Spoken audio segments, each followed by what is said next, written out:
Assalomu alaykum. Men ismim Abdulbosit. Men iyul oyidagi Iqro Arabiya dasturiga yetib keldim. Biz Jizzax shahriga qo'ndik. Jizzax shahridan Ayubxon aka bizni kutib oldi va 5 yulduzli Holiday Inn mehmonxonasiga olib keldi.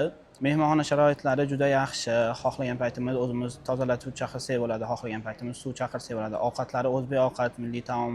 Shu bir oy ichida biz Makka shahridagi sayohatlarga 20 dan ortiq kasallarga bordik. Xohlagan vaqtimiz umra qilishimiz ham mumkin. Unga transport joriy qilingan. Haftada 5 kun Iqro Arabiya dasturiga darslikka boramiz. Darslar juda tushunarli, tushunmayman deb xavotir olishga hojati yo'q. Arablar xuddi o'zbek tushuntirgandan ham kerak bo'lsa yaxshi tushuntirib beradi bizga. 5 kun dars, 2 kun dam olish kuni bo'ladi. Darsdan boshqa paytda biz Ayubxon aka ko'p lokatsiyalarga olib bordi. Go'zal manzara, islom tarixidagi muhrlangan joylarga olib bordi bizni. Undan tashqari o'zimiz ham xohlagan joyga chiqishimiz mumkin. Misol, darsdan bo'sh vaqtimizda xohlagan joyimizga borishimiz mumkin. Bunga transport ham qilingan. Haramga 24 soat xohlasangiz haramga borib kelish uchun transport qo'yilgan.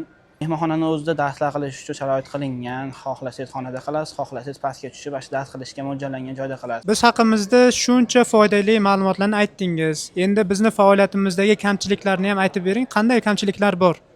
Men hali ko'rib kamchilik ko'rganim yo'q.